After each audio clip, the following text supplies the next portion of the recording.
नमस्कार, मैं हूं मदन राज और आप देख रहे हैं राज टेक न्यूज़। मैं इस समय मऊ में हूं। बता दें कि इस समय उत्तर प्रदेश में एक राजनीतिक भूचाल है। बता दें कि उपचुनाव होने वाला है, लेकिन उससे ही पहले भाजपा विधायक ने एक विवादित बयान दे दिए हैं। बता दें कि उत्तर प्रदेश के पूर्व मुख्यमंत्री मायावती जी को लेकर और इनके समर्थन में पूर्व मुख्यमंत्री अखिलेश यादव जी उतर चुके हैं।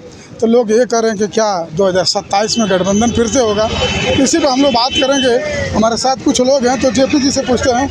बहन जी, इस समय सबसे भ्रष्टाचार मुख्यमंत्री पूर्व मुख्यमंत्री ऐसा भाजपा विधायक कह रहे हैं। पहले तो मैं उस नालायक विधायक को ये कहना चाह रहा हूँ कि अगर भ्रष्टाचार के मामले में अगर बहन जी की संलिप्तता कहीं भी होती तो क्या यह इनकम टैक्स विभाग, CBI, तमाम तरीके के जो संवैधानिक संस्था हैं, क्या इन पे चुप क्यों बैठा रहा है अब तक जो है। तो लोग तो बोलते हैं कि जैसे गठबंधन में आती है इसलिए नहीं करती हैं कि भाजपा का दबाव है, गठबंधन करेंगे तो CBI भेजा जाएगा। वही बात कहना चाह रहे हैं राकेश। यह अगर भारतीय जनता पार्टी की मजबूरी थी कि अपनी पार्टी बचावे कि अपनी जान बचावे, जिस समय जो है यह परिस्थिति पैदा हुई थी कि यह समाजवादी पार्टी को भी समर्थन करने का काम की थी भारतीय जनता पार्टी, और मजबूरी में या तो बसपा को समर्थन करती या तो समाजवादी पार्टी को करती, इसलिए कि उसको जान की पड़ी थी, अपने अस्तित्व की पड़ी थी, इसलिए मजबूरी में समर्थन दिया था। और बहन जी बिना शर्त लिए समर्थन लेकर अब पूरे फुल फार्म में पूरी तरीके से बिना दबाव की सरकार चला करके और अनिल कपूर के नायक से भी खतरनाक टेलर दिखा करके और इन अधिकारियों पे जो है पूरा अपना जो है सरकार का हनक दिखाने का कार्य किया। ठीक है भैया, समझते हैं। भैया, अब क्या इस बात को मान रहे हैं कि उत्तर प्रदेश की सबसे भ्रष्टाचार मुख्यमंत्री अगर कोई थी तो बसपा सुप्रीमो थी? ऐसा जिनके खुद के घर शीशे के हों, दूसरे के घरों को पत्थर फेंका नहीं करते। ये इनका निजी बयान है कि इनके पार्टी का बयान है।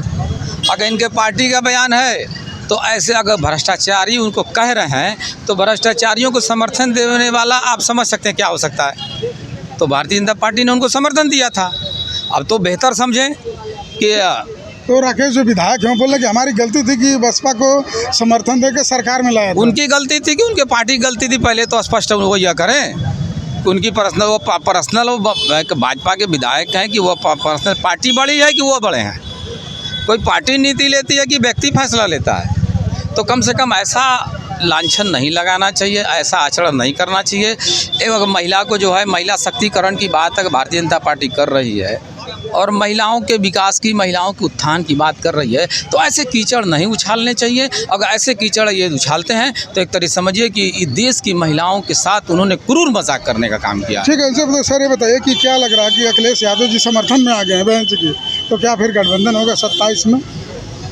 देखिए, राजनीति तो संभावनाओं का खेल है। राजनीति में कब क्या होगा और कब कौन सा दल गठबंधन में आ जाएगा तो ये तो भविष्य में निर्भर करता है। और इंडिया अलायंस का जहाँ तक ये है तो इंडिया अलायंस तो शुरू से चाह रही थी कि बहन जी भी उस इंडिया अलायंस की घटक बने। तो आप क्या भाजपा विधायक की बातों को मानते हैं कि जो बोले थे कि सबसे भ्रष्टाचार मुख्यमंत्री कोई और थी तो बसपा सुप्रीमो? अरे उससे ज़्यादा भ्रष्टाचारी लोग तो भाजपा में हैं। भारतीय जनता पार्टी में उससे ज़्यादा भ्रष्टाचार है। स्वयं उत्तर प्रदेश की सरकार भ्रष्टाचार में संलिप्त है। अभी जो शिक्षक भर्ती थी जो उसमें 19,000 OBC SC ST की जो आरक्षण के मामले में जो भर्ती में शिक्षकों की भर्ती में धांधली हुई है, तो क्या उसमें भ्रष्टाचार नहीं हुआ है? इनके मुख्यमंत्री जो हैं कर्नाटक के येदियुरप्पा, वो किस मामले में गए? भ्रष्टाचार के मामले में ही। तो वो लोग भी बोलते हैं कि राहुल गांधी जो सोनिया जी वो लोग खुद बेल पर हैं।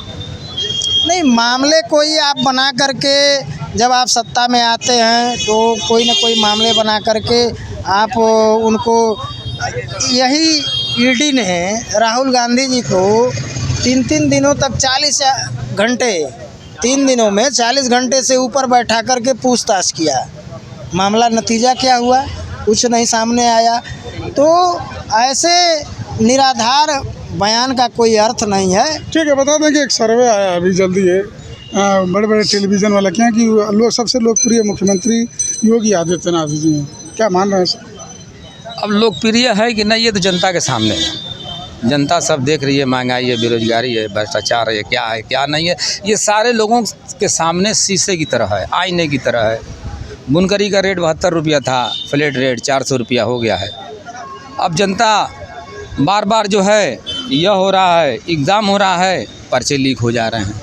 ना तभी तो यूपी का पेपर हुआ तो उसमें पकड़ा गया कोई समाजवादी नेता, बता रहा था, अफवाह फैला रहा था। अरे भाई अब तो आप जिनको चाहें पकड़ लें, जिनको चाहें छोड़ दें। भाई ताला की चाबी अगर मेरे हाथ में है तो जब चाहूँ खोलूँ, जब चाहूँ बंद करूँ।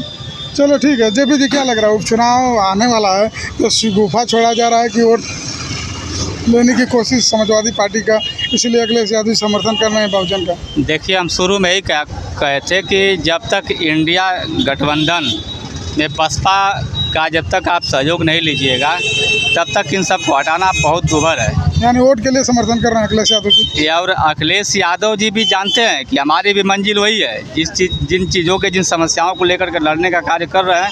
क्योंकि वैचारिक मतभेद हमारे उनके हो सकते हैं, लेकिन राजनीति में जब किसी पे इस तरीके के व्यक्तिगत जब उसके आचरण पे अगर कोई उंगली उठाएगा तो निश्चित है कि उसके अंदर थोड़ी सी भी इंसानियत मानवता होगी तो निश्चित है कि उसका पक्ष लेगा। और आ गया सवाल कि इससे भाजपा वालों की जो सरकार चल रही है ना, उसमें विधायकों की यह हैसियत नहीं है कि वह जो है एक अपनी बात एक दरोगा से कहलवा ले, लेखपाल से कहलवा ले, सेक्रेटरी से कहलवा ले। ये सब अवसादग्रस्त और विक्षिप्त मानसिकता के होते जा रहे हैं। इनकी ना कोई सुनने वाला है। और लोगों से पूछ लेते हैं, भैया से पूछते हैं, सर ये बताइए कि भाजपा विधायक बोले हैं कि सबसे भ्रष्टाचार मुख्यमंत्री कोई और था तो उत्तर प्रदेश की पूर्व मुख्यमंत्री मायावती जी, तो क्या बात को मान रहे हैं? कैसे भ्रष्टाचार है? तो बोले थे सबसे भ्रष्टाचार ये दूध के मुख्यमंत्री दूल्हे हैं क्या? राकेश चौधरी जी। योगी जी दूध के दूल्हे हैं? राकेश चौधरी जी दूध के दूल्हे हैं क्या? कौन भ्रष्टाचार में लिप्त है, कौन नहीं है, ये देश की जनता जान चुकी है। अब आने वाला सिर्फ कांग्रेस का है। तो क्या लग रहा है जो उपचुनाव होने जा रहा है उत्तर प्रदेश में 10, तो क्या जो इंडिया कांग्रेस की बात है नहीं, इंडिया गठबंधन की बात कर रहे हैं, तो क्या जीत जाएगी इंडिया गठबंधन? 10 में से 200 सीट लाएगी। अच्छा, एक ओम प्रकाश राजू जी बयान देके भी, जैसे कुछ दिन पहले दलित समाज के लोग धरना प्रदर्शन किए कि जो SC ST का आरक्षण, उसमें वर्गीकरण नहीं होना चाहिए, तो वो बोल रहे हैं कि जो पिछड़े वर्ग का OBC का आरक्षण है उसमें वर्गीकरण होना चाहिए।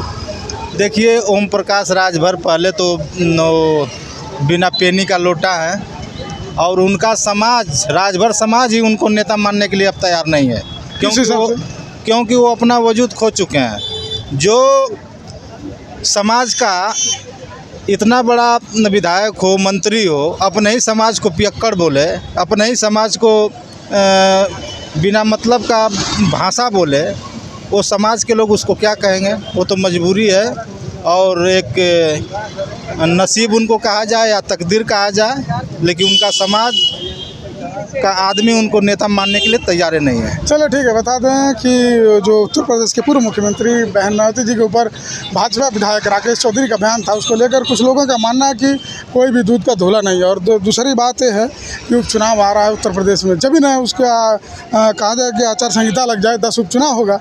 अब यह देखना है कि क्या 10 जो विधानसभा चुनाव होगा उसमें किसके तरफ जनता वोट करेगी और कौन बाजी मारेगा।